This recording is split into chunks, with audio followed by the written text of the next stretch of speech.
konu aslında sahiplenilmedi değil ve İsrail tarafından ateşkes bozuldu.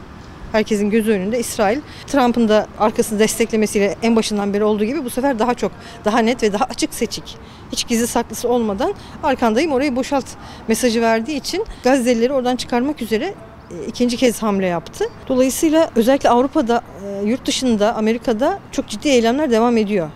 Evet, Türkiye'de kitlesel eylemler maalesef şu an yok. Tekrar bir hastane bombalandı. Türkiye'nin orada yaptırdığı bir hastane bombalandı. Buna rağmen aynı tepki dediğimiz gibi başladığı dozlarda yok. Ne yazık ki. Çünkü Türkiye'nin içinde başka gündemler var. Dikkatimizi dağıtmaya yönelik, algımızı bozmaya yönelik bambaşka suni gündemler diyeceğim ben. Çünkü bizim her zaman en öncelikli meselemiz Gazze olmak zorunda. Niye? Çünkü orada gözlerimizin içine baka baka insanlar öldürülüyor. Hastalar öldürülüyor. Hastaneler bombalanıyor. Hala 2 yıl olacak. 2 yıl olacak yakın bir zamanda. Yani bizim bunlar devam ederken gündelik siyasetle, iç politikayla, şununla bununla uğraşmamız abesle iştigal gibi geliyor bana. Yani şurada bir yangın var, siz yangını söndürmek yerine çukur kazıp işte orada böyle taş oynuyorsunuz, beş taş oynuyorsunuz falan. Yani bu kadar malayani geliyor bana. Bundan dolayı bir silkinip, ya arkadaşlar bakın, yani önceliğimiz can kurtarmak olmalı bizim, bu değil. Tamam, gençler enerjisini dökmek istiyorlar, birileri onları kullanıyor, manipüle ediyor vesaire, Türkiye'nin iç siyaset adına söylüyorum. Ama lütfen o gençlerin enerjisini belki de bizim bu tarafa kanalize etmemiz lazım. 2 yıldır Gazze için kılını kıpırdatmayan, Starbucks'ta keyif pozu veren gençlerin şu an boykot kararları almaları, ülke adına, ülke içinde bir takım boykot kararları almaları, eylemselliğe başlamaları, yürüyüşler, büyük yürüyüşler yapmaları. 2 yıldır sizin vicdanınız neredeydi arkadaşlar? Demokrasi, barış, hukuk, hak, adalet diyorsunuz. Adalet bütün insanlık için varsa vardır. Bütün dünyada insanlar adalet için şu an sokaklarda, Gazze'de adalet için sokaklarda. Yapılmak istenen şey belli. Gazze'yi Filistinlilerden arındırıp orada Trump kendi tatil beldesini açmak istiyor. Bunun videolarını da paylaştı. Diyorum ya, çok açık ve net bir biçimde, artık fütursuzca. Benim canım böyle istiyor. İşte ben Kanada'yı almak istiyorum, Kanada'yı alırım. Gazze'yi almak istiyorum, Gazze'yi alırım. Yani bu nasıl önlenebilecek? Bununla nasıl mücadele edilecek? Şu an işte insanlığın tek yapabildiği şey sokaklara çıkıp eylemler yapmak. İngiltere'de eylemler devam ediyor, İspanya'da eylemler devam ediyor, Kuzey Avrupa'da eylemler devam ediyor. Tek yapabildiğimiz bizi yönetenlere sesimizi yükseltmek ve gereğini yapın artık demek. Türkiye'de de uzun zaman boykot yapılıyor hala, yani boykot kararlılığı kırılmadı. Ben ilk defa, 10 yıllardır ilk defa boykotun bu kadar kararlı bir şekilde, İsrail'i boykotun devam ettiğini görüyorum. Bu çok güzel bir şey, bu çok iyi bir şey ama bundan ibaret olmamalı. Artık kararlılıkla bizim bu döngüyü kırmamız lazım. Bizim oradaki kardeşlerimiz için kıyama kalkmamız lazım. İşte bayram kutlayacağız. Bayramı ne yüzle kutlayacağız? Biz insanlar bu şekilde ölürken biz bayramımız bayram olmuyor kaç yıldır. Gazze'de gazetecilerin hedef alınmasının sebebi zaten dışarıdan oraya, dünyanın herhangi bir ülkesindeki gazetecilerin oraya giriş çıkışı engelleniyor. Sadece oradan haber alabilmemizi sağlayan Gazze'deki meslektaşlarımız.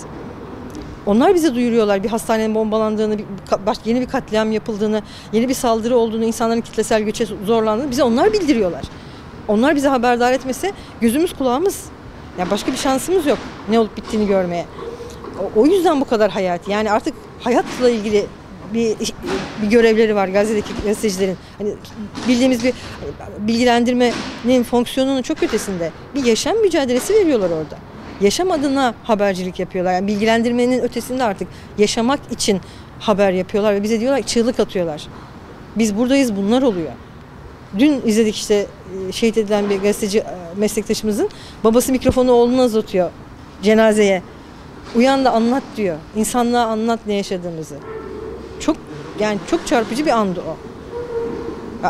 Öldürerek bu meseleyi susturacaklarını, bizim onlardan haberdar olamayacağımızı düşünüyorlar. Ama her şekilde zaten biz farkındayız. Ama kardeşlerimize bu şekilde, meslektaşlarımıza bu şekilde saldırıların olması 2-3 gün öncesi itibariyle 208 gazeteci İsrail tarafından katledildi. Vietnam'dan fazla, 2. Dünya Savaşı sürecinde öldürülen gazeteci sayısından kat be kat fazla bu rakamlar. Yani bunu artık böyle 3., 5., 10. haber statüsünde görmememiz gerekiyor Gazze'de olup bitenleri. Bizim mutlaka sür manşetimizde bir Gazze olmak zorunda. Mutlaka bizim bir 2. sayfa haberimiz Gazze olmak zorunda. Yani bırakın arkadaşlar. Her şeyi bir yana bırakın. Tamam, iç politika şu bu öncelik, gündem masasına oturduğumuz zaman, o yazı işleri masasına oturduğumuz zaman, haber masasına oturduğumuz zaman arkadaşlar, bu benim önceliğim. Bu bugün benim gündemimde mutlaka olmalı. 2. planda asla olmamalı. benim hikayemi siz anlatın diye seslenen bir şair var ya, Gazze'li. Onun hikayesini anlatmak mecburiyetindeyiz. Bu bir zorunluluk bizim için. Bize vasiyette bulundu. Biz o vasiyete sahip çıkmak zorundayız. Benim ölmem bir işe yarayacaksa hikayemi sen anlat diye feryat ediyor. Biz buna bir örnek alamayız. Allah hesap soracak. Hepimizden hesap soracak. Şahit olanlardan da hesap soracak. Bütün bunlar olurken sen ne yaptın? Evet, gücümüz yettiğince, elimiz erdiğince ne yapabilirsek, ama ben gazeteci olarak bunu gündemde tutmak zorundayım. Evet, hala orada insanlar ölüyor. Hala orada çocuklar ölüyor. Sosyal medyada bunu sürekli gündemde tutmak zorundayız. Yani sadece evet, aylar yıllar sonra, zaman geçtikçe üzerinden evet insanların dikkati dağılabiliyor. Biz o dikkati canlı tutmak zorundayız. Özellikle gazeteciler olarak. O dikkatin sürekli diri ve uyanık olması için bizim her gün, her yeni gündemimizde mutlaka birinci madde olmayabilir ama ikinci, üçüncü maddemiz mutlaka Gazze olmak durumunda. İsrail nasıl kararlı bir şekilde katliamlarını sürdürüyorsa, milim sapmadan, asla geri adım atmadan, bu kadar yenilgiye rağmen, bu kadar büyük başarısızlığa rağmen, İsrail ilk defa tarihinde bu kadar büyük bir başarısızlığa uğradı. Dünyanın gözünden düştü. Her yerde linç ediliyorlar. Dünyanın herhangi bir yerine gittiği zaman İsrailliler çok büyük tepkiler görüyorlar artık. İstenmiyorlar. İstenmeyen adam ilan edildiler. Devleti yönetenler bazında evet saygın olabilirler hala. Ama hiçbir halk artık İsraillileri muhatap almıyor.